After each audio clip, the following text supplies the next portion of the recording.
warahmatullahi wabarakatuh. Hari ini kita akan membahas pertemuan 1 untuk materi sistem operasi. Pertemuan 1 hari ini akan membahas multi-programming dan time sharing system. Perkenalkan, nama saya Yulia Magdalena.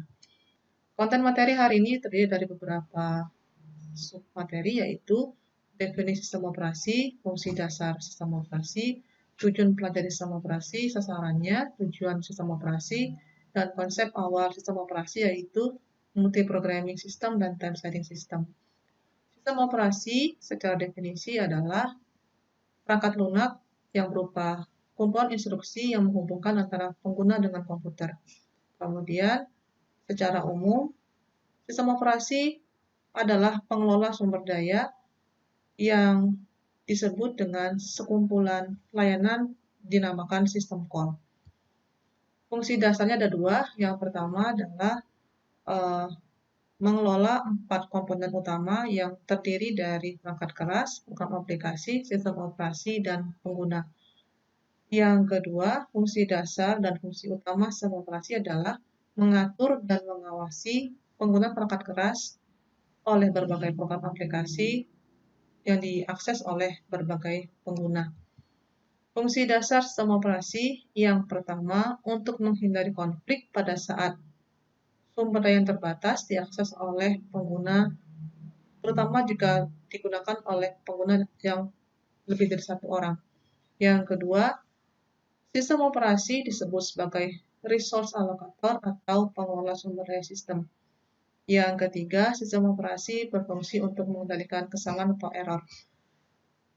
Tujuan mempelajari sistem operasi ada 4, mulai dari tingkat yang paling tinggi, yaitu kemampuan untuk memodifikasi sistem operasi sesuai dengan kebutuhan.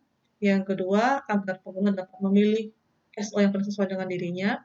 Yang ketiga, memaksimalkan pemakaian sistem operasi. Yang keempat, untuk menerapkan manfaat sistem operasi pada saat menggunakan aplikasi-aplikasi lain.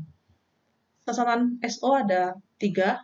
Yang pertama dan yang utama adalah kenyamanan, sehingga sasaran SO adalah bagaimana membuat pengguna nyaman menggunakan komputer. Yang kedua, efisien. Efisien ini berkaitan dengan bagaimana mengatur agar resource yang terbatas dapat diakses oleh banyak user. Yang ketiga, evolusi. Sistem operasi berkembang dari yang paling sederhana sampai yang paling modern saat ini, dan sistem operasi dapat dikembangkan, digunakan sesuai dengan kebutuhan dan keinginan pemilik sistem. Sistem operasi ditinjau dari apa yang dilakukannya. Yang pertama, SO sebagai user interface. Yang kedua, SO yang memungkinkan agar sebuah hardware dapat dipakai bersama-sama oleh banyak user. Yang ketiga, sebagai pengatur jadwal bagi user agar bisa mengakses resource secara bersama-sama. Yang keempat, menyediakan fasilitas khusus seperti interrupt. Yang berikutnya adalah tujuan sistem operasi. Yang pertama, menunjukkan lingkungan di mana user dapat mengakses atau mengeksekusi program. Yang kedua, membuat sistem komputer nyaman digunakan. Yang ketiga, mengefisienkan hardware komputer. Ini adalah konsep awal atau konsep sistem operasi yang paling tua dan yang paling sederhana, yang disebut dengan multi-programming system. Konsepnya adalah proses-proses dikumpulkan dan siap dieksekusi di memori utama, dan proses yang dieksekusi akan dimulai dari proses yang datang pertama kali. Kemudian, proses akan dikerjakan berurutan sesuai dengan nomor kedatangan. Proses ini akan digambarkan di dalam sebuah gancat yang menunjukkan urutan proses dan waktunya. Ini adalah langkah-langkah untuk membuat gancat multiprogramming. Yang pertama, fungsi atau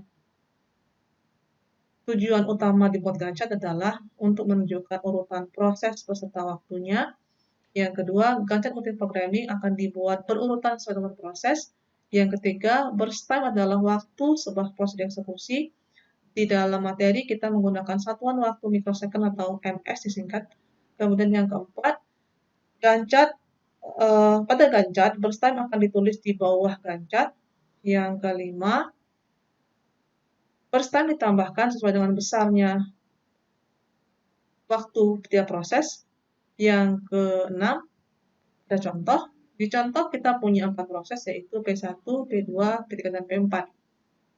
Ini tabelnya, tabel disebut dengan tabel ready queue atau tabel dengan proses yang siap eksekusi. Di dalam tabel kita punya 4 proses, yaitu P1 besarnya 10 mikrosecond, P2 4 mikrosecond, P3 6 mikrosecond, dan P4 3 mikrosecond. Dari 4 proses ini, maka kita akan buatkan gancatnya. Ini adalah gancatnya. P1 akan digambar sebesar 10 mikrosecond, sesuai dengan data, akan dimulai dari 0 sampai 10 mikrosecond. P2 akan dimulai dari 10 sampai 14 mikrosecond, karena besarnya P2 adalah 4 mikrosecond.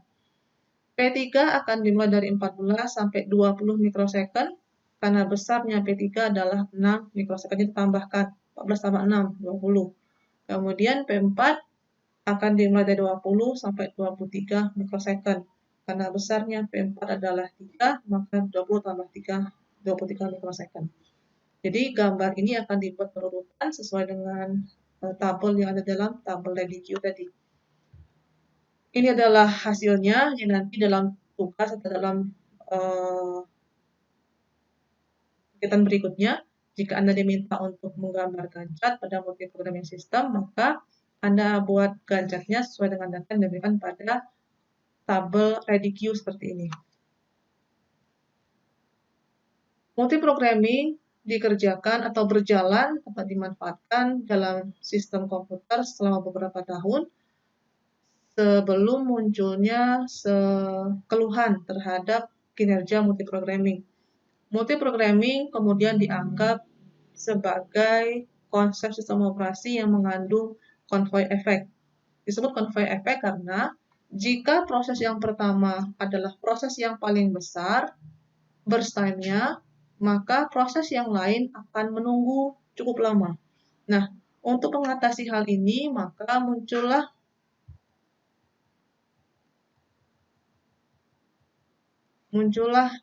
konsep yang kedua yang disebut dengan time sharing system. Sebenarnya, time sharing juga mengadopsi sebagian besar konsep dari multi-programming, yaitu proses tetap dikerjakan secara berurutan. Bedanya hanya di time sharing, waktunya dibatasi. Pembatasan waktu ini disebut dengan quantum time.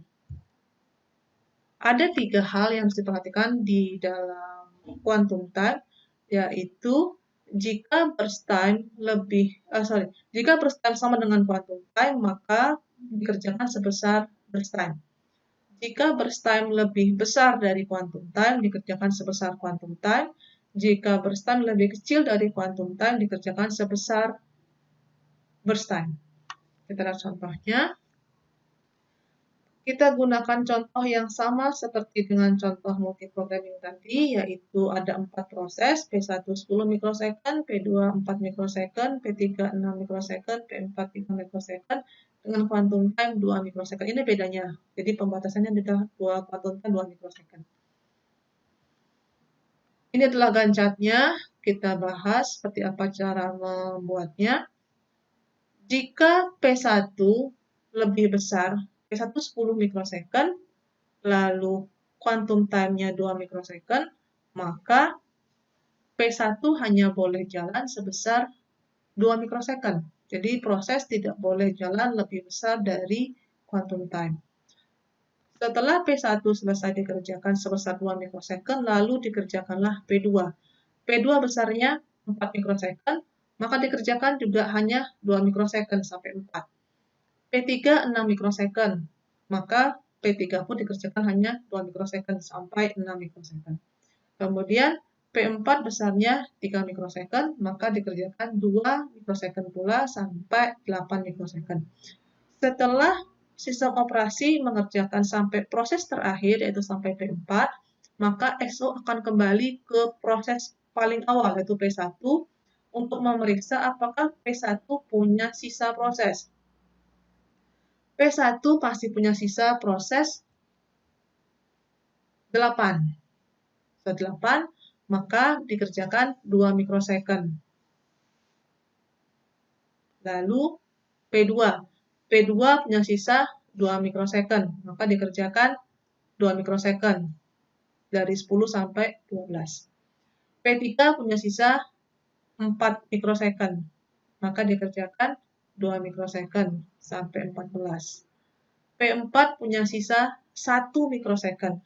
Karena sisa P4 lebih kecil dari quantum time, maka P4 dikerjakan sebesar 1 mikrosecond. Lihat, P4 dikerjakan sebesar 1 mikrosecond dari 14 sampai 15 mikrosecond.